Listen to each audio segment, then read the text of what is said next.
Mission सशक्त भक्ति मंच से जुड़े हुए सभी हमारे सत्संगी भाइयों को राम राम सा, प्रणाम सा। सूची के अनुसार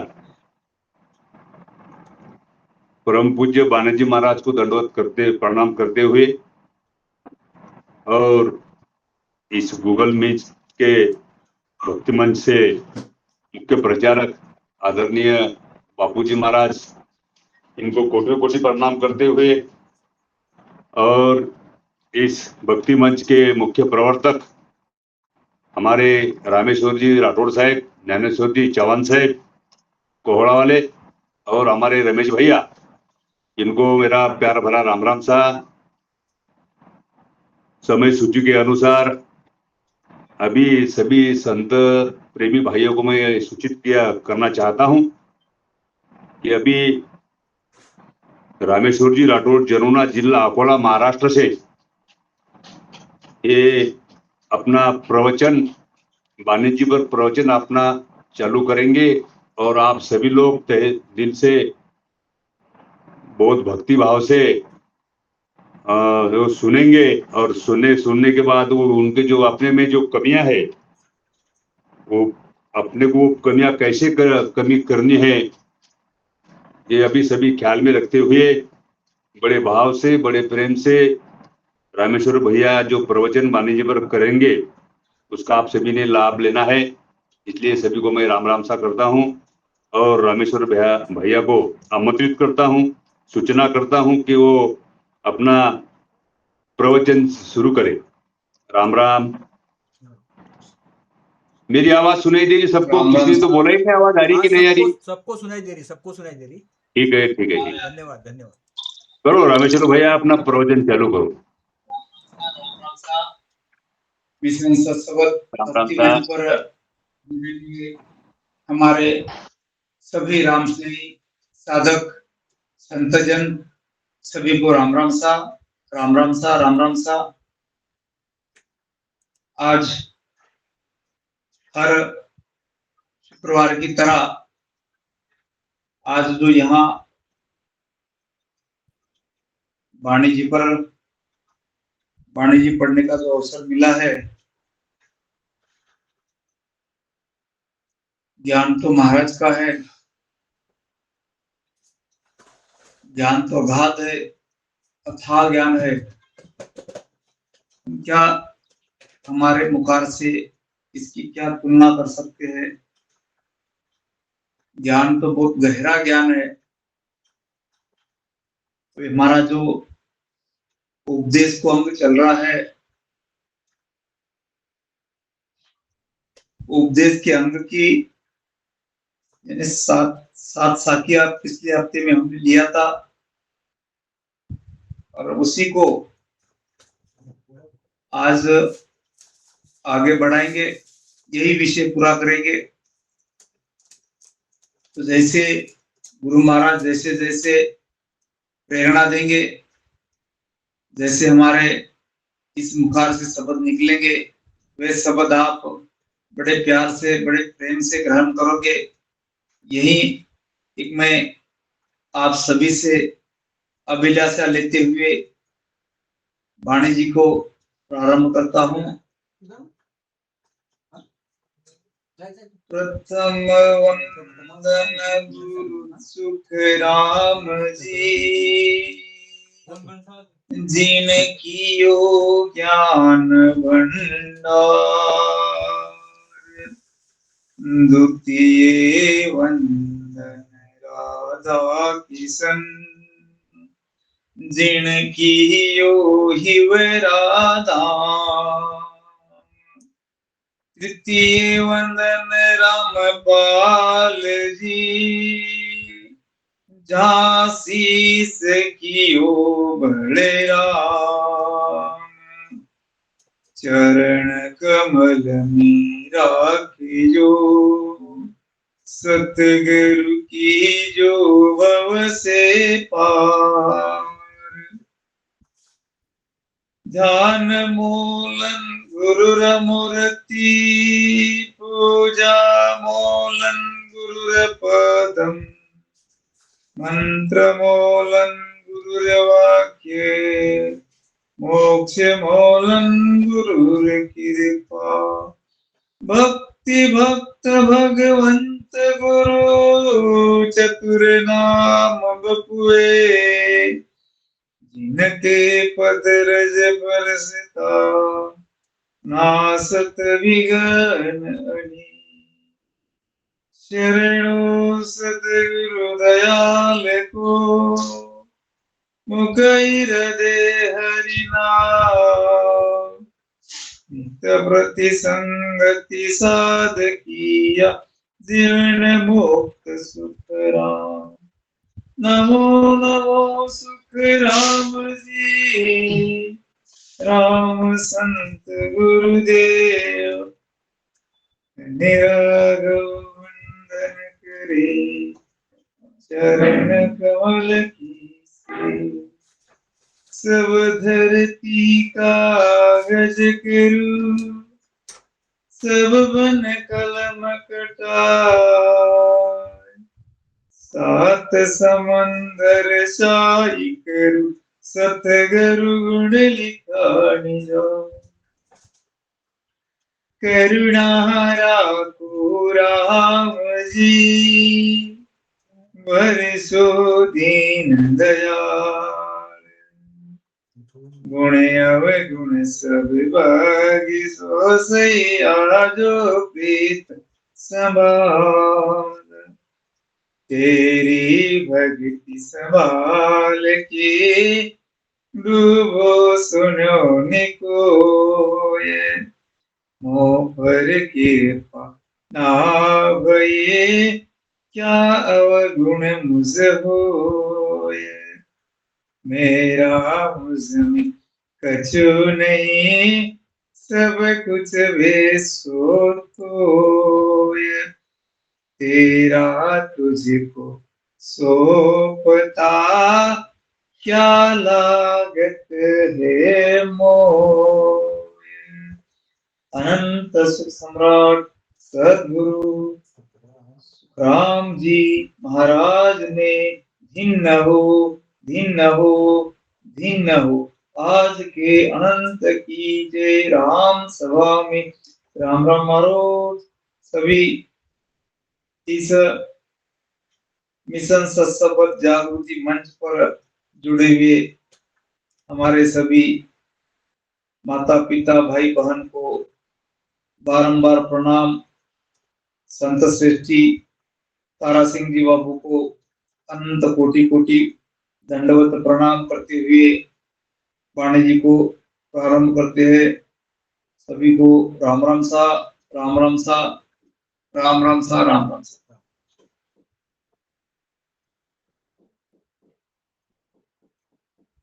उपदेश तांग है चमक लूहित जान कनक सोगी संग किया पैजल मील भी एक अमल आसक दिल दिया वासंग सुन हित राग धरत धरत पर जावी विसरु तू मेरी जान सूत जाव कवि सारी ऐसा चितवन चाहिए साहिब सुदिन रात जब माने सुख राम कहे हरिजन की हरि बात राम आवाज आ रही है ना आ रही आवाज आ अच्छी तरह रही एकदम बढ़िया आवाज आ रही बढ़िया आवाज है आवाज आ रही क्या ओ क्लियर आवाज है आपकी अच्छा महाराज जैसे चमक लोहित जान कनक सोगी संग किया जैसे लोहा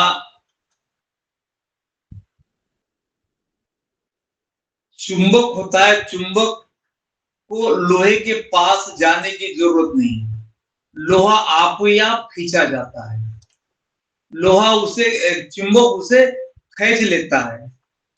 ऐसे ही महाराज कैसे, जैसी सोगी है, सोगी के संग किया, किसने, सोना है, अब सोने ने सुहागी के साथ संग किया, अगर उसी के अंदर डाल दिया, अगर उसे एक थोड़ी सी फूंक लगाए तो क्या हो जाता है, गल जाता है, वो पानी हो जाता है उनका। कैसे, सोने का पानी हो जाता है।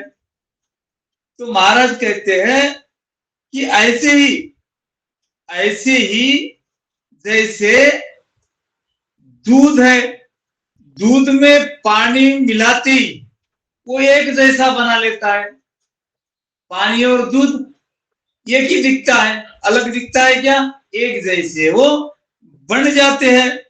महाराज कहते हैं कि ऐसे इसी तरह हमें कि घरत दर्द पर जावे और विश्रुति मेरी सुत जान, मतलब जो है आफीम खाने वाला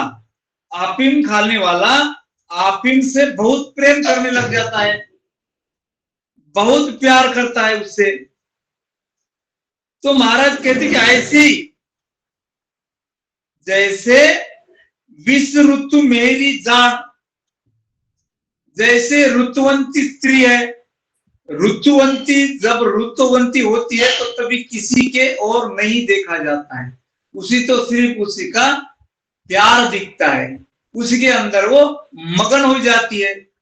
जो मीन जैसे पानी के लिए ही वो तड़पती रहती है, जैसे पपिया जिसे आस लगाए बैठा रहता है कि स्वाति के नक्षत्र का जब पानी आएगा, जब वो समंदर में से सिंपलियां बाहर आएंगे, तब उसमें स्वाति नक्षत्र का पानी गिरेगा, तब उसका मोती बन जाएगा, यानी एक आस लगाए हुए बैठे रहते हैं।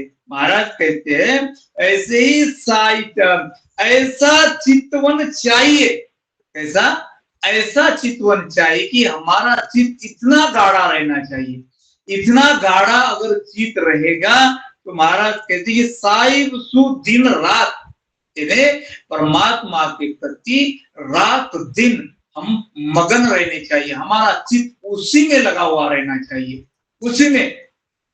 अब जिस हमारे भाइयों को लगन लग जाती है, लगन, अब किसी को संसार में धन माया कमाने की लगन लगी हुई है, किसी को परमात्मा की भक्ति की ओर आस लगी हुई है, वो परमात्मा की लगन लगी हो।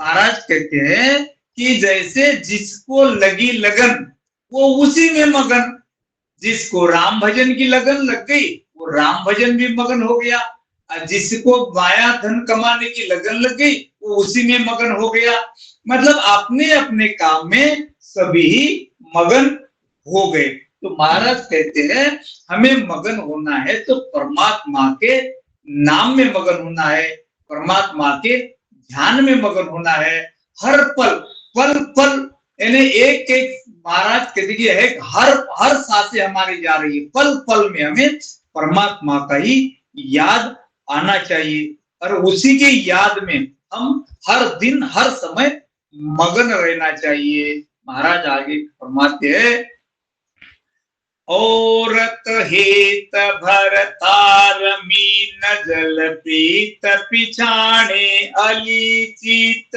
बास पेप मोख दर्द पर आणे सीख चकोर हेत जान राग में मर्ग बुलाया परिवानी है धार पतंग दीपक गे गाया ऐसा चित मन चाहिए हरिसु सुनति जीव जब माने सुख राम कहे हरिजन की हरि पीव। औरत यानी जैसे अपने पति के प्यार में मगन रहती है, पति कहीं अगर बाहर चला गया तो उसकी आस लगाए हुए बैठ जाती है कि मेरे पति कब आएंगे कब आएंगे। वो एक आस लगा के बैठी रहती है अपने पति के प्यार में। जैसे मीन जल प्रीत पिछाड़। अब मीन कभी पानी से अलग हो सकती है क्या? नहीं हो सकती। अगर हो भी जाए, किसी ने कर भी दिया जाए, तो वो प्राण त्याग देगी, प्राण छोड़ देगी। इसी तरह हमारी आत्मा भी अंदर तड़प रही है, मीन की तरह तड़प रही है। वो एक भरतार किसके लिए जैसी हमारी ऋतुवंती उसका ख्याल ध्यान में मगन है, ऐसी वो भी मगन है। जैसे महाराज कहते हैं कि हाँ, जैसे मछली पानी के बिना नहीं रह सकती, इतने प्यार में वो मगन हो जाती है। तो जैसे कहते कि जैसे भंवरा जैसा होता है, वो मकरंद लेने में मगन हो जाता है, पूरा मगन रहता है। उसे पता है कि भंवरा शाम को ये बंद होने वाला है, फूल शाम को बंद होने वाला है। तब भी उसके प्यार में किसके, वो फूल के मकरंद के आस देने के आस में, उसके प्यार में वो मगन हो जाता है। शाम को उसी के अंदर बंद हो जाता है, मगर उड़ कर बाहर वहां से नहीं जाता है। जैसे पतंग है, पतंग का दृष्टांत भी दिया महाराज ने। पतंग जैसा होता है, पतंग एक हमारे शरीर के दिए के आसपास घूमता रहता है और घूमता रहता है, देखता है कि उजाले को देखता है, ये क्या है ऐसा उजाला। और एक समय ऐसा आता है कि पतंग उस दिए को बुझाने का प्रयास करती है, जब दिए के ऊपर भी जल जाती है, मर जाती है, लेकिन उसकी आस नहीं छोड़ती। उसका प्रेम होता है उससे, उसको वो नहीं त्याग सकता है, उसको नहीं छाड़ती है। शरीर का में कितना भी दर्द हो, वो पूरा दर्द सह लेती है, प्राण त्याग देती है, मगर उसको नहीं छोड़ती है। ऐसे ही हमें परमात्मा के नाम में मगन रहना है। इसी की तरह पतंग की तरह एक तक लगाए, प्राण जब छोड़ दिया तब भी चलेगा, लेकिन नाम नहीं छोड़ना चाहिए। हमें नाम छोड़ना नहीं है। चाहे कि जैसे कहते कि शरीर में जहां दर्द होता है, जैसे शरीर में क्या कहा महाराज ने, जहां पर दर्द है, कि दर्द जहां होता है कि पैरों में चोट लग गई है, जैसे हमारे पैर के अंदर चोट लग गई, चोट लगने के बाद उसके अंदर क्या हो जाता है, पस हो जाता है। जब वो पस हो जाता है तो उसके अंदर कितना दर्द होता है, इतना दर्द होता है। चाहे हम 4-5 भाई कितने भी क्यों ना रहे, घर का पूरा परिवार रहे, बातें करते रहेंगे, मगर उनको हमारी कुछ एक ही बात सुनाई नहीं देगी। वो जहां हमारा दर्द होता है, उसी के दर्द में वो मगन होता है। ऐसा दर्द होता है गुरु महाराज के ज्ञान का। जब शब्द लग जाता है ना, शब्द लग जाता है, तब इतना दर्द हो, ऐसा दर्द होता है। जैसे कि महाराज ये तो जब ध्यान में भी कहते हैं कि जब ध्यान करने लग जाता है, ध्यान लगा लेता है, कि ध्यान इतना गहराई में चला जाता है ध्यान के, तब एक शरीर से जब हमारी सुरती शब्द का योग हो जाता है, जब सुरती शब्द का योग हो जाता है, तब वो हमारी सूरत शब्द को नहीं छोड़ना चाहती है, एक पल भी नहीं छोड़ना चाहती। वही वो सब पूरा चित्त मन सब वही लगा हुआ रहता है। जैसे हमारा चित्त मन उस दर्द के अंदर लगा है, वैसी उसी तरह उस शब्द में हमारा ये पूरा मन लगा हुआ रहना चाहिए। सुरती उस शब्द में लीन रहनी चाहिए, लीन हो जाती है। तब महाराज कहते हैं कि ऐसे हमें उसी के अंदर मगन होना चाहिए। तो महाराज के जब माने सुखराम कहे, हरिजन की हरि पीर, यानी हरि के जन है, हमें साधक है, साधना कर रहे परमात्मा से मिलन की, परमात्मा को विनती करते हैं कि हे परमात्मा, कि हम आत्मा ऋतुवंती है, ये अंदर तड़प रही है, परमात्मा के प्यार के लिए वो तड़प रही है।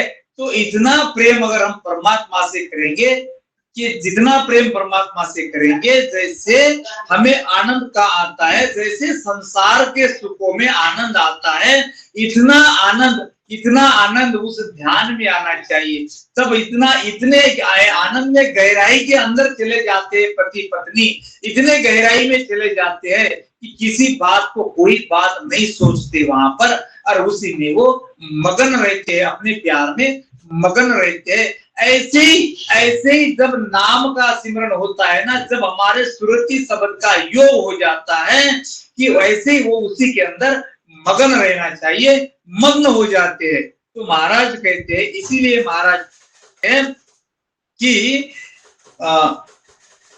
साच शील संतोष दया देने जग माही, मीठा वचन संतोष ताप ऐसो को नाही, सत वचन सोई सत वचन सोई जान न्याव पर भूले सारा, दया दुख दे नाय हर्ष पूर्ण विचारा, सुख राम ईसोपण भरत रे, सत्य बोलना शील शील व्रत धारण करे। हाँ, महाराज कहते हैं इसी के अंदर, जब सत्य बोलना, क्या बोलता है, अब सत्य बोलना है, शील सात शील संतोष दया, घट के अंदर क्या आ गया, साच बोलना, सत्य बोलने लग गए, शील आ गया, शील व्रत पालने लग गया, संतोष आ गया, दया करने लग गया, एक दूसरे के प्रति दया भाव रहने लग गया।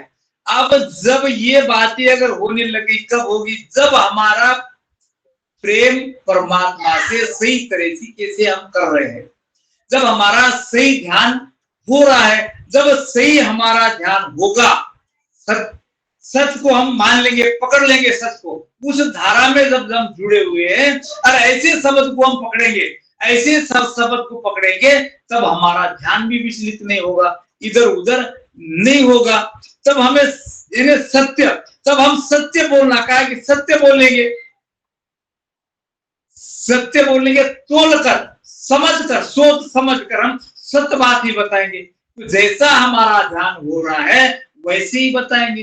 अगर ध्यान नहीं हो रहा है कि कहेंगे हम सत्य है, हमें तो अनुभव आ रहा है, तो कैसे आ रहा है, आ रहा है तो उसका वहां का प्रमाण बताओ।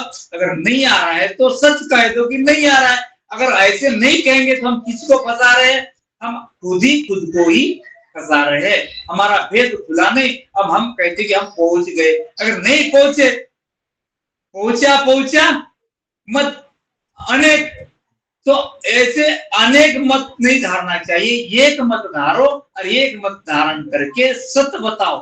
सत्य बताओगे तो हम आगे जाएंगे, सत्य तक पहुंचेंगे।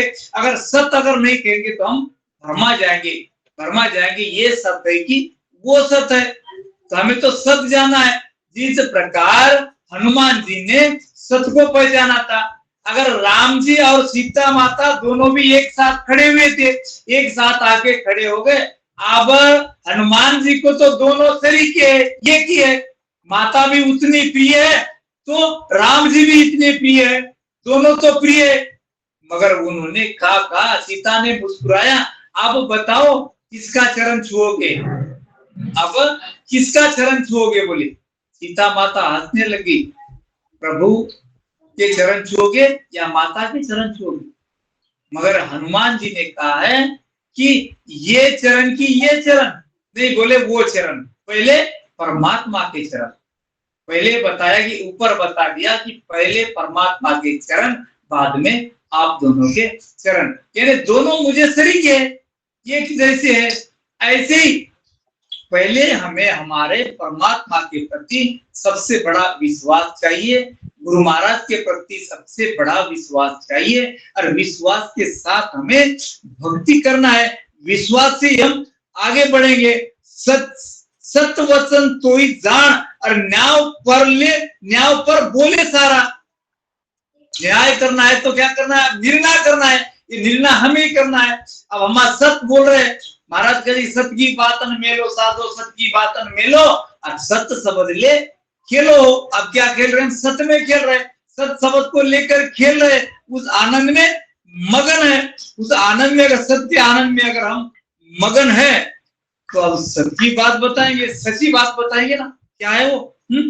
तो महाराज कहते कि ऐसे जब ये ऐसा आ जाते हैं तो मीठे वचन देने लग जाते हैं, मीठे वचन बोलेगा वो।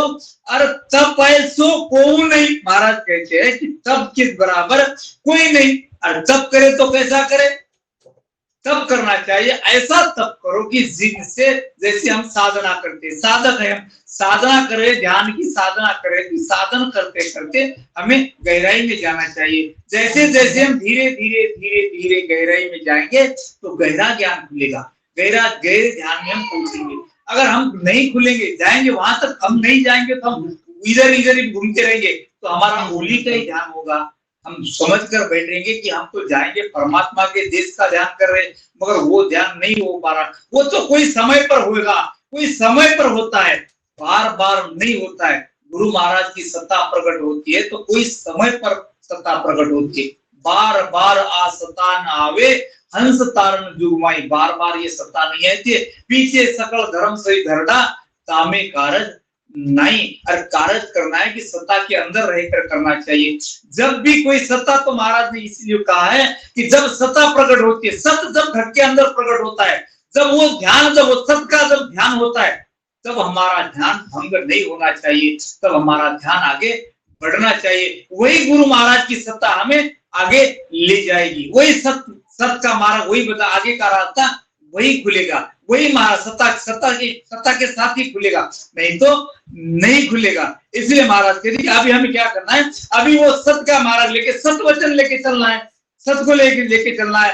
और न्याय को न्याय करना है, इसका निर्णय करना है, निर्णय करना है हमें, हमारा सही ध्यान हो रहा है या नहीं हो रहा है। हम जो आज जो कुछ किया, हमने सही किया या गलत किया, इसका निर्णय हमें खुद को करना है। दया दया दुख दे नाय हर्ष, जहां पुण्य विचारा। महाराज कहते कि जहां दया घट के अंदर चाहिए, दया तो रखेंगे। दया अगर घट के अंदर है तो हम महाराज की भी मेहर होगी। अब संतों के प्रति तो चाहिए दया, संत मतलब संतों को महाराज कहते कि हर घट के अंदर साइया, हर घट के अंदर परमात्मा है, एक दूसरे के अंदर परमात्मा है, सभी जीव भाव पर दया करता है, सभी ऊपर दया करता है। कहते कि मेरा ही अंश मेरे अंदर जो है उन्हीं के अंदर है, उन्हीं के अंदर परमात्मा है, और मैं किससे वैरत्व करूं, किससे वैर करूं, नहीं करना चाहिए। तो वो एक ही है, उनके अंदर ही वही है, हमारे अंदर भी वही है। तो महाराज कहते हैं वो, तो महाराज हर्ष के साथ रहो, आनंद के साथ उनके साथ हिलमिल के रहो। और सुखराम ईसोपन बरत है, और जाका कहाँ बखान। ऐसा अगर बर्ताव अगर आपका हो गया, आपका सभी हमारा बर्ताव अगर ऐसा होने लग गया, तो महाराज के लिए उसका क्या बखान करें। ये तो गुरु महाराज की ज्ञान की आज्ञा के अनुसार अब चल रहे, उसका वर्णन क्या करे।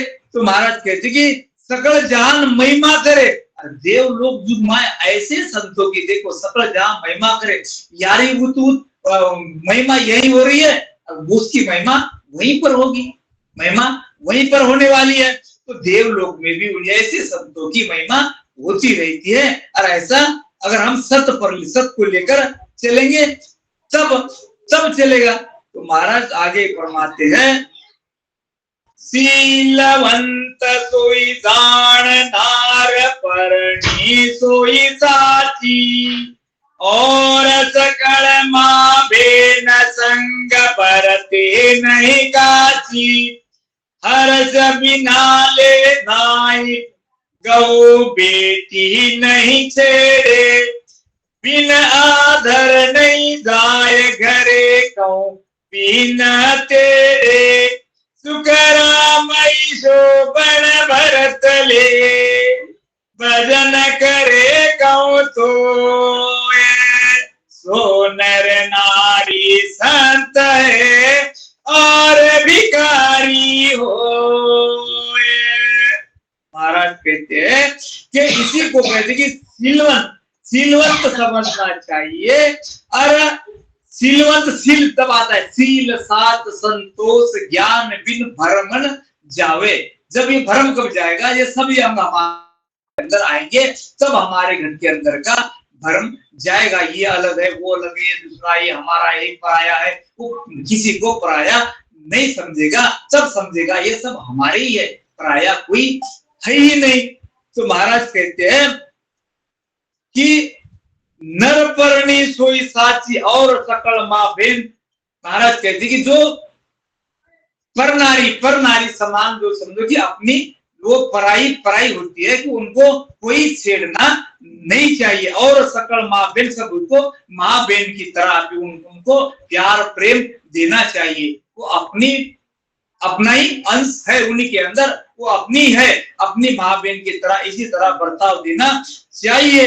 संग बरते नहीं काची, इस गुण की तरह कोई अलग तरीके से बर्ताव नहीं लाना चाहिए, अलग तरीके से उसे नहीं देखना चाहिए।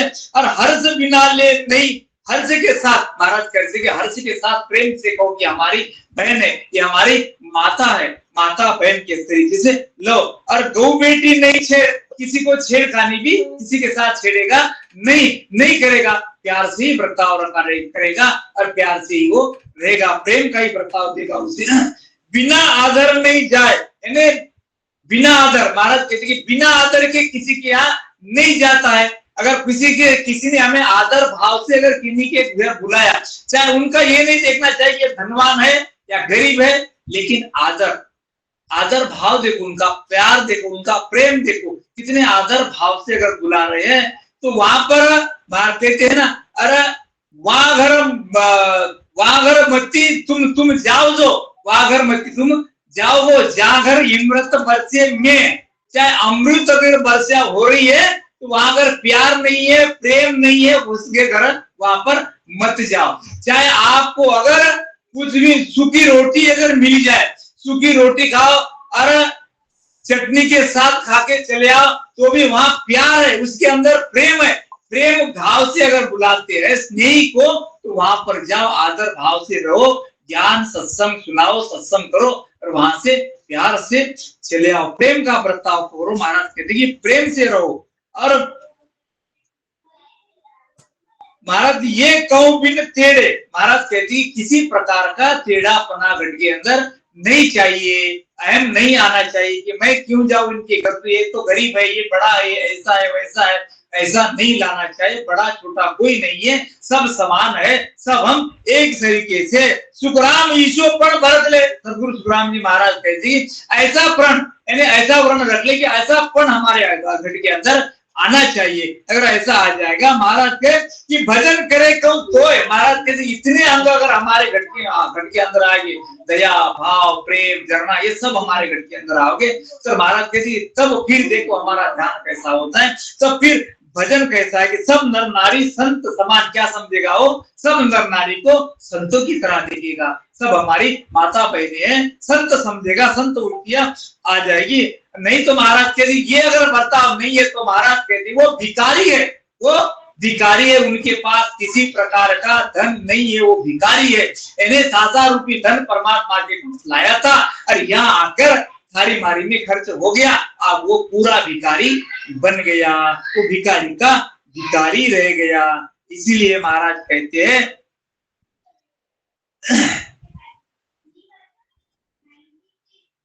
पिता धर्म तो थबग सज गयो, पुत्र दियो परनाए, पुत्र धर्म तो जब सजे, किया बंदगी दाय, किया बंदगी दाय, नार धर्म परत कहावे, साकर रो धर्म हुकुम पाछो नहीं आवे, गुरु सिसरो सुख राम कहे, धर्म कहावे धोए, गुरु तो उलट चढ़ावे, गीगन में सिसतन मन अर्पे दोए। महाराज कहते हैं पिता धर्म तो तब सज गयो, कब सजेगा पिता धर्म, पुत्र धर्म, पिता धर्म तब सजेगा, यानी अपने पुत्र को सब कुछ इन्हें बड़ा होने के बाद उसके शादी ब्याह करके इन्हें पढ़ाई करना, जो कुछ कार्य करना है, पढ़ाई करना, अच्छा पढ़ाना, अच्छे स्कूल में दाखिल करना, उनको अच्छा अफसर बना देना, ये पिता का धर्म है।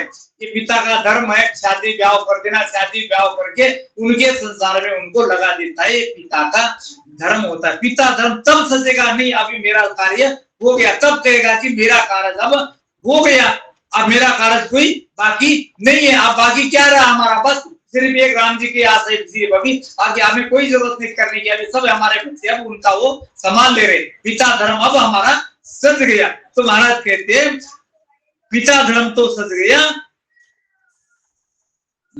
पुत्र दियो परना है, पुत्रों की शादी हो गई, शादी होने के बाद उनके कार्य में लग गया, अब वो धर्म हमारा सज गया। अब महाराज कहते कि पुत्र धर्म तो तब सजे किया बंदगी जाए, किया बंदगी जाए नार धर्म पर व्रत कहावे। महाराज कहते कि पुत्र धर्म तो तब सजेगा जब पिता को कब किस समय आओ पुत्र की जरूरत होती है, बुढ़ापे में सहारे की जरूरत होती है। ये सारी जिंदगी उसी में गुजार देता है कि मेरा सहारा, मेरी एक लड़का है, एक है या दो है, कोई तो भी संभालेगा। इनके ये आस लेकर बैठा रहता है, ये संभालने वाले अपना कार्य वो करता रहता है, पूरा कार्य वो निभाता है। अगर लड़का अगर अच्छा निकला तो कार्य संभालेगा, पुत्र धर्म को संभालेगा। जब बुरे दिन आ जाते हैं, जब बीमारियां लग जाती है, उसी समय पुत्र धर्म को संभालना पड़ता है पिता को। दवा खाना करना, दवा खाने ले जाना, अच्छी तरह से घर पे लाना, खाने पीने का ख्याल, सब पूरा ख्याल उनको रखना पड़ता है। तब वो अगर रखता है तो पुत्र धर्म सज गया, अब सही तरीके से सेवा हो रही है। मगर संसार के अंदर तो एक बड़ी बात है कि हम पिता तो धर्म सज गया, कब सजा, वो सजा देते कि 10 पुत्र अगर होए ना घर के अंदर तो उनको एक पिता और माता, ये दोनों को 10 पुत्रों को संभाल सकते हैं, उनका संभाल करते हैं, उनका पालन पोषण लालन पालन सब कुछ कर सकते हैं। लेकिन दुख की यह बात है 10 पुत्र होने के बाद एक पिता और माता को नहीं पाल सकते, ये बड़ी दुख की बात है। आज इस कलयुग में ऐसा हो रहा है, बड़े दुख की बात है। तो महाराज कहते हैं तो पिता की सेवा बड़े प्यार से, बड़े प्रेम से करनी चाहिए। अगर कर रहा है तो वो पुत्र का धर्म होता है, पुत्र धर्म पालन कर लिया। अगर नौकर करने वाले हैं तो धर्म का किस, अब नौकर करने वाले ये आप थोड़ी लेके बैठा था कि मेरे पुत्र के नौकर आके करें, नौकर रख दिया नौकर करेगा, नहीं, नौकर करने से नहीं, खुद को करना पड़ेगा। खुद करेगा तो भी उसका पुत्र धर्म है। माता पिता की सेवा खुद करेगा। अब ऐसी हमें भी सेवा करनी है। अगर हम सेवा करेंगे तो हमें आगे हमारा भी कार्य होगा, अच्छा होगा। तो हमारा भी कार्य नहीं होगा उसके आगे फिर तो हम भी तो माता पिता है, वो आज है, कल हम भी, हमारी बारी है, आज उनकी बारी है, कल हमारी बारी है। हमारे बारे में ऐसा ही बर्ताव जैसे हम करेंगे वैसे आगे होने वाला है। हमें भी वैसा बर्ताव देने वाले हैं, हमें जैसा बर्ताव दे रहे वो हमारे पुत्र को, उनके पुत्र वैसे ही बर्ताव देने वाले। ये तो चलता रहेगा, ये चलते रहेगा। तो महाराज कहते हैं तो आज्ञा अनुसार से पिता की आज्ञा लेकर आज्ञा के अनुसार वो करता है, सेवा करता है, वो आज्ञाकारी पुत्र कहलाता है, वो आज्ञाकारी है। ऐसे ही महाराज कहते हैं गुरु महाराज को जो शिष्य होता है वो आज्ञाकारी शिष्य होता है। वो गुरु महाराज की आज्ञा लेके, गुरु महाराज की आज्ञा जैसी होती है वैसे उसी तरह वो ध्यान भजन करता है, उसी प्रकार से ध्यान सिमरन करता है। जैसे जैसे गुरु महाराज बताते हैं वैसे ही वो ध्यान सिमरन करता है। और जो महाराज कहती है ऐसे पुत्रों का, जैसे पिता का धर्म होता है, जैसे गुरु महाराज का धर्म होता है, ध्यान भजन करवाते ये शंखनाल का मार्ग छेदन कराए, पूर्व के 6 कमल और पश्चिम के 6 कमल वो छेदन करवाते, मैंने पश्चिम का मार्ग पकड़वा देते, पश्चिम का मार्ग यानी बंकनाल से होते हुए, बंकनाल के होते हुए रास्ते उलट चढ़कर उस आनंद पद की प्राप्ति करा देते। कौन करा देता है? ये पिता करा देता है, पिता का धर्म होता है। ये हमारे पिता यानी गुरु जो है पिता समान है, वो हमारा इसी के अंदर वो क्या करा रहे हैं, अभी हम इस दलदल में से हमें बाहर निकाल देते हैं। धीरे धीरे सब कुछ होता है, मगर हमें करते रहना चाहिए। हम करते रहेंगे तब, नहीं तो महाराज जिनके बताए मुताबिक अगर हम भक्ति करेंगे, गुरु के बताए मुताबिक अगर हम भक्ति करते रहेंगे, तो महाराज कहते हैं अब क्या उस गुरु को क्या चाहिए। अगर जैसे हम प्रेम देते हैं, प्यार देना है और प्यार से प्यार का बर्ताव करना है, और हमें तन मन यानी निज मन देना है। हम अगर निज मन अगर देंगे गुरु महाराज को, तो गुरु का मन रिझेगा। वो कब रिझेगा ये नहीं बता सकते, हमें तो सिर्फ हमारा स्वभाव पूरा बदल देना चाहिए।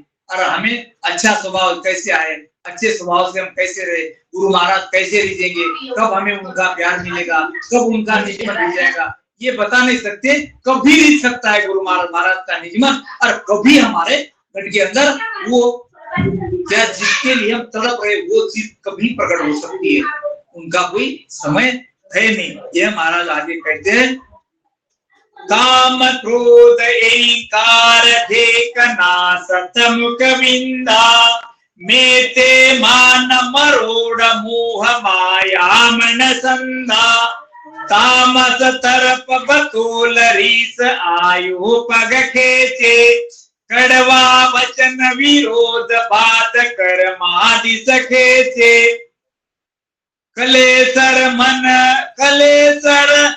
कसर मन कपट रे, दाव घाव बहुमाए, ये अंग मिल सुख राम कहे, तो नर नर का जाए।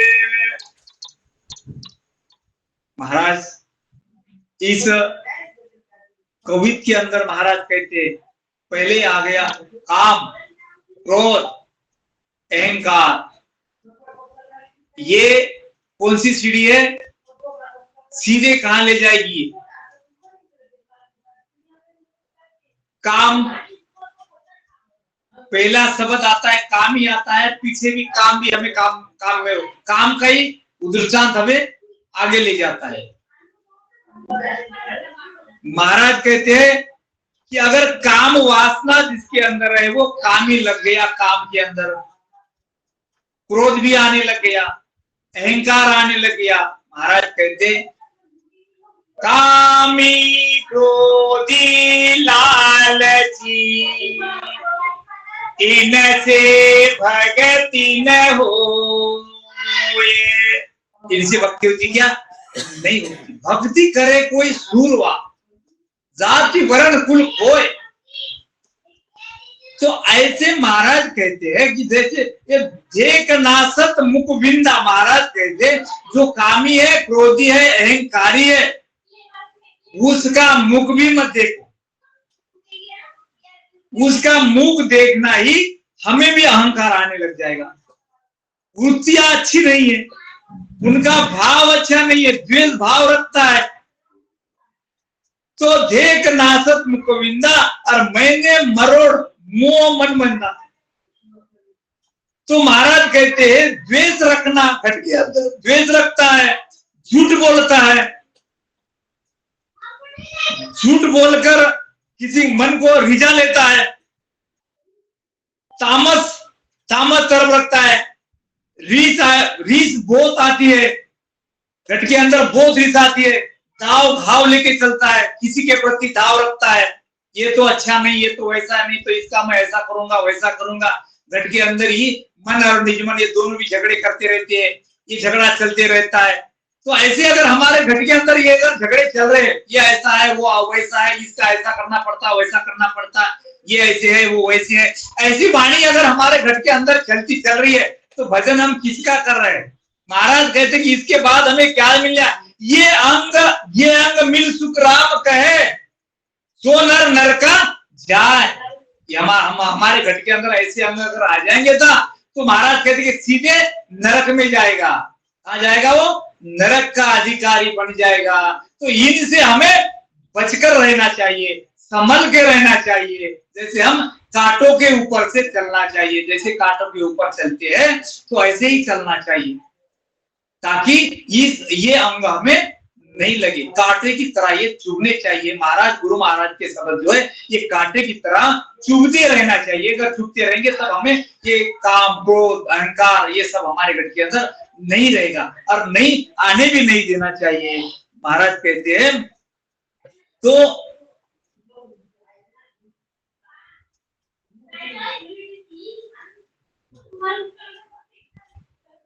हम हर्ष की माधुक और रागर चीते तस्कर चोर तभी बसगड़ साचे सूजीते बके जके बिनरी तमेर मर जादन माने अत अंतर मन सोच कर्म बंदे नित जाने बेन बेन कर पावले निस दिन शुभ कमाए ये अंग मिल सुख राम करे सज नरक ले जाए।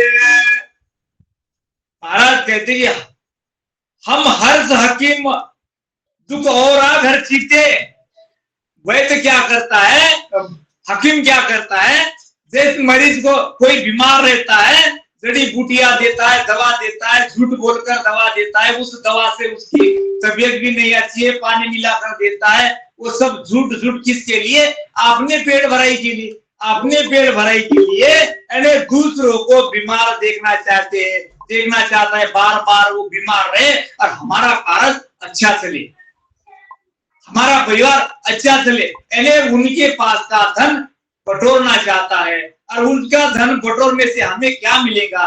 ऐसे अगर बुरे विचार हमारे ख्याल अगर हमारे घट के अंदर है तो महाराज कहते हैं ऐसे विचार घट के अंदर नहीं रखना, बीमार देखना चाहता है। और झगड़े साचे जीते बके जित रीत मेर मर जात, ये सब मेर मर्यादा से बके बिन जीत। महाराज कहते हैं कि जो चोरी करना, सच्चे आदमियों से झगड़ा करना, जीत झगड़ा करके जीत जाना और बिना मतलब के बकवास करना और किसी शर्म मर्यादा न मानते हुए, किसी की मर्यादा न रखते हुए बुरे विचार घट के अंदर सोचते रहना, हमेशा छिपकर कर्म बंधन करते रहना, ये वाणी और नेत्रों से किसी को बुरी तरह से देखना, बुरा देखना, अच्छा किसी को नहीं समझना, बुरा समझना, रात दिन बुरे कर्म करते रहता है। महाराज कहते हैं बुरे कर्म करते हैं तो ये अंग मिल सुख राम के ऐसे अंग जिस भाई के घट के अंदर है तो महाराज कहते हैं वो सहज ही नरक में जाएंगे, सहज ही नरक में जाएंगे। इतने ऐसे अगर हमारे घट के अंदर ऐसे अंग अगर आ गए तो समझ लो हम नरक के अधिकारी बन गए। हम सोच कर बैठेंगे हम परमात्मा के देश जाएंगे, मगर परमात्मा के देश से हमारा रास्ता ही गलत पकड़ लिया हमने। रास्ता क्यों गया हमारा, जिस रास्ते को जाना था किस गांव को पहुंच गया, किस गांव, जो रास्ता पकड़ना था हमें वो रास्ता हमने छोड़ दिया और गलत मार्ग लेकर हम चल रहे। तो महाराज कहते हैं तो जिन मनुष्यों के अंदर ऐसे अंग हो जाते उनको सहज में ही नरक की प्राप्ति हो जाती है। करे महाराज झूठ नीत कोटि चले मुकांतर और बोल वचन सब डावसु करे कर्म कठोर फिर आपो मन राके लालच तामस तरसना बोत झूठ चाय मुख भाग्य नुगरो ज्ञान उताप साध संगत नहीं भावे ये अंग मिल सुख राम कहे नरक माय मिलाए। झूठ नीत खोटी चले, महाराज कहते हैं वो हमेशा झूठ बोलता है और कुलक्षण, ये क्या है, कुलक्षण चलता है, उनकी चाल भी कुलक्षण से चाल से चलता है और अंदर में दाव घाव बहुत भरी हुई है, कपट बहुत भरा हुआ है और मुख भर मीठा बोलता है, बोल वचन सब दाव घाव, यानी बोल वचन बोलता है तो कोई तो भी उसके घट के अंदर कोई दाव रहता है, दाव रख के कोई दाव धाव रखकर बोलता है। और महाराज कहते कि चाय झूठी मुख भागे, और जो भी कहता है कि वो सब झूठा ही रहता है, उसके घट के अंदर सच्चा नहीं रहता है। और नुगरो ज्ञान उताप का कितना ही नुगरा है, अगर वो नुगरा, महाराज उन्हीं को नुगरा का है, अगर नुगरा का है तो नुगरा का क्या है, नुगरा सीधा तो मट्टी मिलो पापी मिलो हजार, एक नुगरा के ऊपर लाख पाप को भार। नुगराशीष तो उठकर सवेरे सुबह दिन निकलते हमें नुगराशीष नहीं मिलना चाहिए। ये ऐसे जो महाराज वो नुगरे के समान भी ऐसे दाव भाव रखने वाले नुगरे के समान है करके महाराज बता रहे हैं।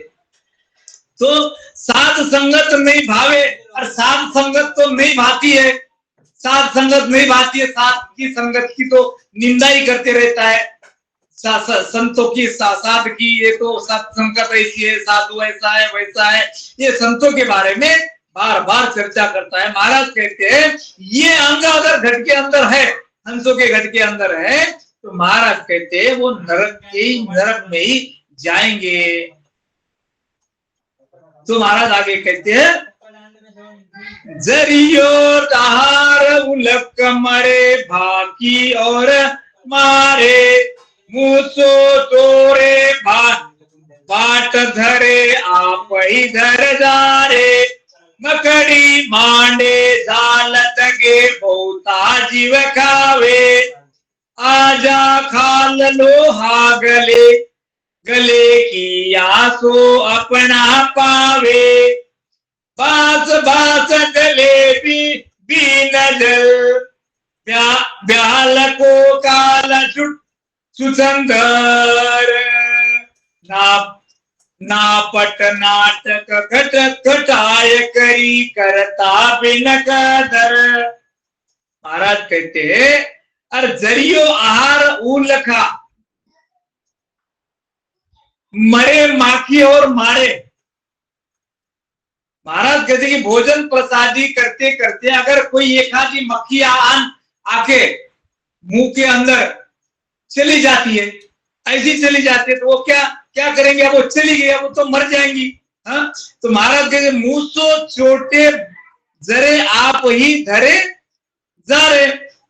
तो महाराज कहते कि जाती है तो प्रसाद तो निकलता ही है, प्रसाद तो खा लेना ही है, और मुख से दुखी उसको दुखी करती है तो और आप भी मर जाती है, किसी को दुखी बना जाती है। मक्खियां घूमती रहती घूमती है और सीधे जाकर मुख के अंदर चली जाती है, मुखिया का अंदर चली जाती है, तो वो दुखी हो जाती है, वो भी दुखी हो जाती है और वो भी मर जाती है और औरन को भी दुखी बना देती है। और चूहा दीपक की बत्ती लेकर चला जाता है। चूहा क्या करता है? दीपक की बाती लेके चला जाता है। अगर दीपक की बाती लेके चला गया और चूहा वो दिया तो जलता रहता है, और वो दिया से वजह से वो घर भी जल जाता है और उसके अंदर चूहा भी जल जाता है। मतलब आप ही मर जाए, वो भी मर जाता है और पूरे घर को भी जला देता है। और बत्ती लेकर और घर भी जल जाता है। और जैसे मकड़ी अपने मुंह से, मकड़ी क्या करती है कि मकड़ी मांडे जाल दगे बहुता जीव खावे। मकड़ी क्या करती है? जाला बना देती है, अपने मुंह के अंदर से वो धागा निकाल देती है, धागा निकालते ही घर के अंदर जाले बना देती है। जाले बना देती है किसके लिए? एक पेट भराई के लिए जाले बनाती है। और उस जाले से उसके अंदर कोई भी मच्छर आके बैठ गया, उसे तुरंत लेकर वो खा जाती है, मारकर वो खा जाती है। किसके लिए बनाती? जाल वो बनाती है दूसरों के लिए, जाल बनाती है दूसरे जीवों के लिए। मगर देखो प्रारंभ में अवस्था क्या आ जाती है, खुद ही उस जाल के अंदर फंस जाती है, खुद भी उस जाल के अंदर फंस कर वो भी खुद ही मर जाती है, खुद ही मर जाती है। तो महाराज कहते ऐसे जाल नहीं रखना चाहिए। तो महाराज कहते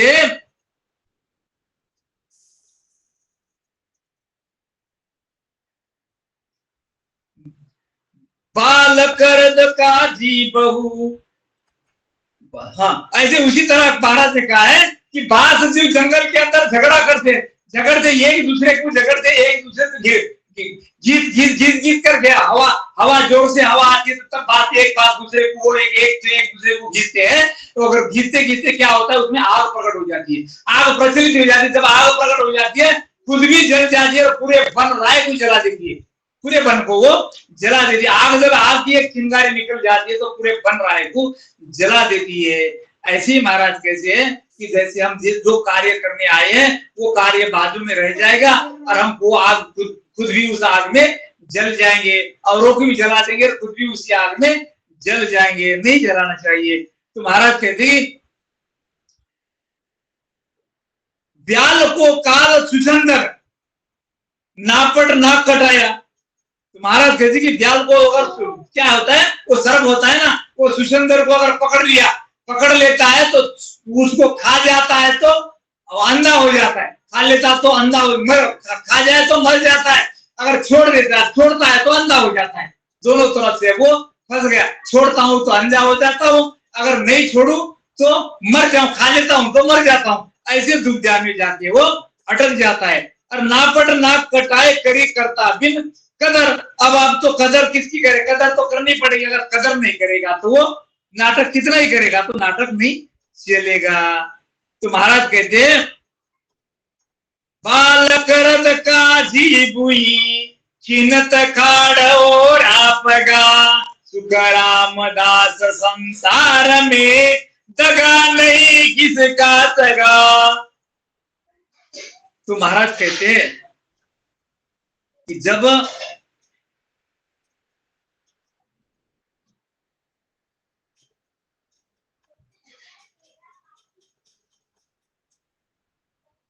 खुद ही तो उसी के अंदर, उस जाल के अंदर फंस जाता है तो मरकर भी फंसा रहेगा।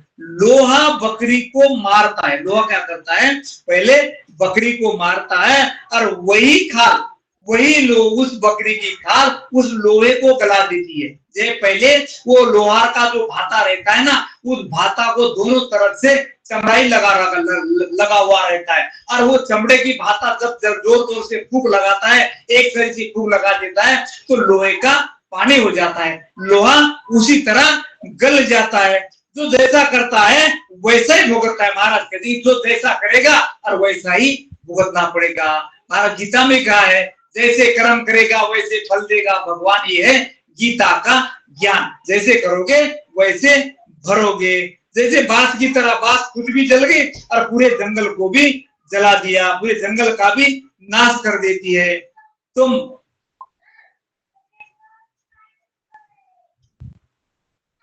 महाराज कहते हैं यहाँ पे एक दृष्टांत है कि जैसे कि एक सेठ जी थे, सेठ जी खिदमत करने, नाई, सेठ जी का खिदमत करने नाई उनके घर जाता था।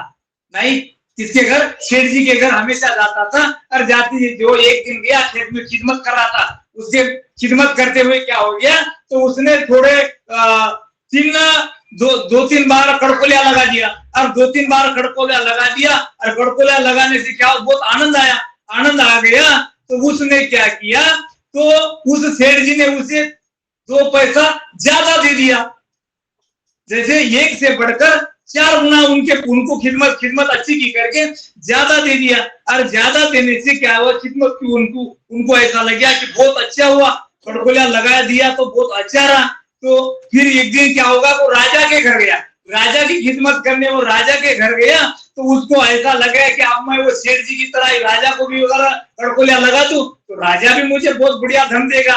इस लालच में आ गया, और लालच में आके और राजा को भी, राजा की खिदमत करते हुए राजा को भी उन्होंने 2 कड़कोलिया लगा दिए। और कड़कोलिया लगाकर 2-4 कड़कोलिया लगाने के बाद फिर नाई का, वो राजा को क्रोध आ गया, राजा को इतना क्रोध आ गया कि ये किसको कड़कोलिया लगाना चाहिए ये भी नहीं समझी से, और कड़कोलिया लगा दिया तो राजा को क्रोध आ गया तो उस नाई की नाक कटवा दी उसने, तुरंत ही बोल दिया प्रधान को कि इसकी नाक कटवा दो। फिर वो कड़कोलिया लगाने से उस नाई की नाक कट गई, क्योंकि उसकी इज्जत करना, जिसकी इज्जत करना चाहिए उसकी इज्जत उन्हें नहीं की। अब राजा की तो इज्जत करना चाहिए। अब सेठ जी की तरह, सेठ जी में और राजा में कितना अंतर है, बहुत अंतर है। सेठ जी की तरह इस राजा को भी कड़कोलिया लगा दिए तो नाक कटवा ली उन्होंने, नाक कटवा ली और पूरी इज्जत मिट्टी में मिला दी। ये ऐसे ही एक काजी जी थे, और बालक बरसात का मौसम था, वो खड्डा खोद रहा था रास्ते में एक खड्डा खोद रहा था। तो बालकों को काजी ने रास्ते में खड्डा खोदते हुए देखकर कहा कि बालक ने कहा खोदते हो क्यों, रास्ते में खड्डा क्यों खोदते हो? पर इस पर ये बालक ने कहा कि आपका क्या लेता, आप आपको क्या हो रहा है, मैं खड्डा खोद रहा हूँ, वो अब जो खोदेगा वो गिरेगा, मैं खड्डा खोद रहा हूँ तो मैं गिरूंगा, खोदेगा तो गिरेगा, ऐसा उसने कह दिया। वो उस बालक ने ऐसा कह दिया, काजी को ऐसा लगा कि ये तो बालक अच्छा है, काम का है, ठीक है, तो उसको बालक वो काजी ने उसके घर पर लेके चला गया। वो फिर अच्छा काम करने लग गया, अच्छा काम करता, जो भी काजी कहता था वो काजी का काम वो लड़का करने लग गया। तो काजी को अच्छा लगा। और काजी जी चाहे राजा जी के घर जाते थे, राजा जी के घर जाते थे, अगर वो वहां जाकर सत्संग करते थे, सत्संग करके आते थे, तो काजी ने एक दिन, राजा ने प्रश्न पूछा काजी को, राजा ने प्रश्न पूछा काजी को कि राजा खुदा कहाँ रहता है, खुदा कहाँ रहता है, ऐसा कह दिया। तो राजा वो काजी क्या कर गया, काजी बहुत विचार सोचने पड़ गया। काजी को ऐसा लगा कि अब क्या करे, इसका जवाब तो देना पड़ेगा, जवाब तो नहीं मिल रहा है।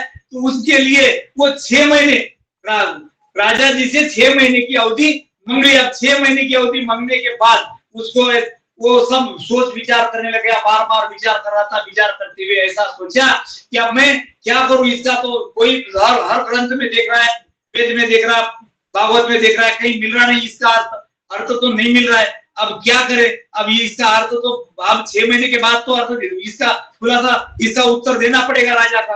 अगर राजा का उत्तर नहीं मिला तो फिर राजा तो हमारी जान ले ही लेगा, उसके अलावा तो हमारा छुटकारा नहीं होगा। तो फिर अब क्या करना, तो एक बालक को पूछा, बालक ने पूछा कि काजी जी आप दिन प्रतिदिन बहुत दुबले पतले होते जा रहे हो, आपको क्या हो गया, ऐसा क्यों ऐसा हो रहे हो, वो दिन ब दिन तो आप दुबले होते जा रहे हो। फिर उनको लगा, ऐसा कहा कि मैं क्या कहूँ, बोले आप क्या कहो, आप इसका क्या उत्तर जवाब दोगे, बोले तुम कि आप बच्चे का काम नहीं है, बोले ये बच्चे का काम नहीं है, ये बड़ों का काम है। तो ऐसा नहीं है, बोले कभी कभी बोले ऐसा होता है, तो लड़कों को भी बच्चे घर में तो रहता है, उनको भी पूछना चाहिए, बोले पूछ लेना चाहिए।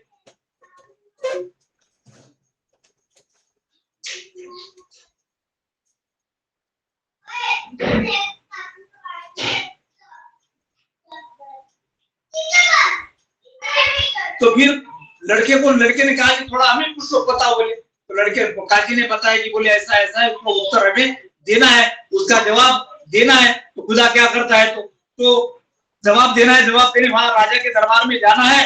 तो बोले इसका उत्तर तो सोच रहा हूँ, बोले तो समझ में नहीं आ रहा, बोले अब क्या करे, बोले तो अब एक दिन वो गया राजा, वो लड़का जाता था, वो काजी के साथ लड़का जाता था, जाके वहां वो जहाँ काजी जूते उतारता था, जूते के पास बैठ जाता था, बैठने के बाद वो काजी अंदर जाता था, राजा के पास जवाब देके अंदर बाहर आ गया, वो लड़के को लेके घर पर आ जाता था। तो एक दिन प्रश्न था, तो प्रश्न पूछा खुदा क्या करता है, इसको राजा ने कहा बोले बताओ, बोले इसका अर्थ क्या है, तो क्या करता है। तो फिर ये लड़के ने कहा, अब इसका ये उत्तर बता दिया, वो एक जवाब देकर आ गया, और दूसरे जवाब के लिए बोले दूसरा जवाब दिया। अब खुदा कहाँ रहता है, ये खुदा कहाँ रहता है, इसका जवाब तो दे दिया। अब खुदा कहाँ रहता है इसका जवाब दे दिया, वो इसका जवाब वो काजी ने भी दे दिया, और दूसरा जवाब पर उसको नहीं आया। और दूसरा जवाब खुदा क्या करता है, खुदा क्या करता है। तो लड़के को आकर काजी पूछा कि जल्दी बताओ, बोले इसका अर्थ क्या होता है। ये बोले मेरे समझ में नहीं आ रहा है, आप बताओ, बोले जल्दी बताओ, बोले। तो काजी को कहा ये लड़के ने, तो इसका जवाब तो बोले मैं ही दूंगा, बोले खुदा क्या करता है इसका जवाब बोले मैं खुद ही जाकर दूंगा, आप नहीं दे सकते हो, बोले। तो बोले ठीक है, आप आओ, इधर आओ, बोले जहाँ पर रुको, बोले जहाँ पर वो लड़का बैठा हुआ था जूते के पास, वहां पर उस काजी को बैठा दिया, काजी को वहां छोड़ दिया, और वो अंदर चला गया। लड़का अंदर चला गया, जहाँ पर वो काजी का आसन था, काजी के आसन पे जाके बैठ गया, काजी के आसन पे जाके बैठ गया। और राजा ने पूछा, तो बोले जवाब हमारा क्या है, तो बताओ, बोले खुदा क्या करता है, खुदा क्या करता है, तो बताओ, बोले। तो फिर आपके समझ में नहीं आया, बोले जवाब तो दे दिया, बोले हमने दे दिया, आपके समझ में नहीं आया, बोले बताओ, बोले क्या है, सही से बताओ, बोले क्या है। तो उन्होंने यही कहा, तो खुदा यही करता है, बोले काजी का पाजी और पाजी का काजी। अब देखो, बोले वो काजी कहाँ खड़ा है और मैं उनके आसन पर बैठा हूँ, यही करता है बोले खुदा। तो ऐसा है। तो गुरु महाराज का ऐसे कि कब किसका क्या होगा, क्या करेगा, इसका बोलते नहीं आता है। तो ये तो इसमें बहुत सारे अभी समय भी हमारा हो चुका है, समय के हिसाब से चलना पड़ेगा। इसके लिए तो हमने ये पूरा इतिहास भी नहीं बताया, शॉर्टकट में कैसे कोई बता दिया। तो अभी हमारा समय हो गया है। अब हमारी जो चलने वाली तो हमारी जुबान है, हमारा ध्यान तो गुरु महाराज का है। जो हमारे शब्द से टूटे फूटे शब्द जो निकले उन शब्दों का आप बहुत प्यार से आपने ग्रहण किया, और इसमें हमारी कोई त्रुटियां हो गलती हो तो हमें जरूर माफ कर दीजिएगा। और आगे अभी हम हमारे इस वाणी को इन्हीं शब्दों के साथ हम विराम देना चाहते हैं। सदगुरु राम जी महाराज ने धीन हो, धीन हो, धीन हो। सभी को राम राम सा, राम राम सा, राम राम सा। धन्यवाद, धन्यवाद राठौर साहब, रामेश्वर जी, बहुत बढ़िया आपने ज्ञान बताया। भक्ति करने के लिए साधक को कैसा रहना चाहिए, तो कुछ बेसिक बात आपने बताई कि भक्ति ये जो है, जब तक अपने दुर्गुण हम हमारे से दूर नहीं करते, तब तक अपन कितना भी ज्ञान लो, भजन करो, कुछ भी कर लो, जब तक विष से भरा हुआ प्याला जो रहता है उसमें कितना ही तुम अमृत डालो, तो जब तक उसमें का विष कम नहीं होता, जब विष कम हो जाएगा तब उसमें अमृत जाएगा। तो बहुत सी भक्ति करने में और वो लीव लगने के लिए जो आपने बेसिक बातें बताई, जैसे कि काम क्रोध शील संतोष, ये बात तो पहले साधक को इस बात का ख्याल रखना चाहिए, बाद में आगे का रास्ता सूझता है। ये तो हमारे मैं बहुत से संत का ज्ञान सुनता रहता हूँ। एक संत ने बताया है कि आदत सुधारो मत, हो गया भजन। जब तक अपन अपनी आदतें, बुरी आदतें सुधारते नहीं, तब तक अपन जो कोई समझो भक्ति के राह पर चल रहे, वो राह अपने को नहीं मिलने वाली। यही अपने अपने ज्ञान से, अपने प्रवचन से हम सभी साधकों को बेसिक ज्ञान बताया है। और ये बात हम हमारे सभी हम इस बात का कुछ इस पर कुछ विचार करने का टाइम है, करेंगे ही और आगे जाएंगे। धन्यवाद, बहुत बढ़िया। और प्रवचन के बाद आप जो समय अपने सूची के अनुसार मैं अभी, हाँ बोलो, आवाज सुनाई दे रही मेरी रामेश्वर?